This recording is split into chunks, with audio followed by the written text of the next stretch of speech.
СДСМ и покрај се треба да учествува во централната прослава на плоштадот по повод Денот на независноста на Република Македонија.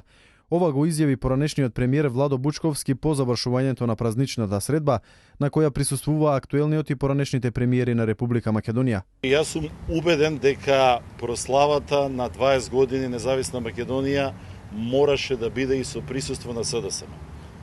Мојот став, јас јавно можам да го соопштам, дека не се согласувам со ставот на СДСМ, но го почитувам и ќе го критикувам и во иднина затоа што е лош пример. За разлика од Бучковски, за поранешните председатели на владата Бранко Црвенковски и Љупчо Георгиевски, прославата била ставена во функција на промоција на партиските проекти кои според нив не ја отсликувале реалноста и историјата. Еден таков настан навистина заслужува да биде искористен да се демонстрира единството за едништвото на целиот наш народ, на сите наши граѓани и жалам што таа прилика не се искористи.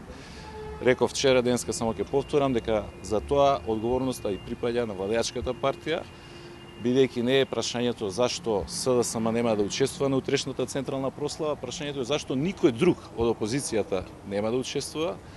Убаво е да се прослави 20 години независна Македонија, меѓутоа не може тоа да биде претворен во еден државен насилен триумф на антиквизацијата во Република Македонија. Ставот на актуелниот премиер Никола Груевски и на владеачката партија во врска со утрешната прослава е јасен, дека независноста на државата е успех на граѓаните и без разлика на политичката определба.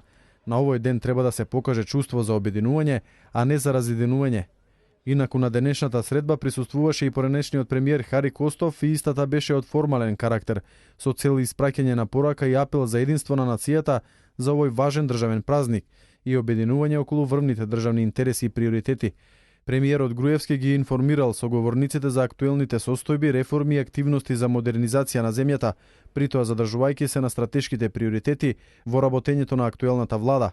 На средбата беа споделени сеќавања околу историските моменти на остварувањето на независноста и беше искористена за размена на мислења и информации околу тогашните ситуации и спомен на определени личности.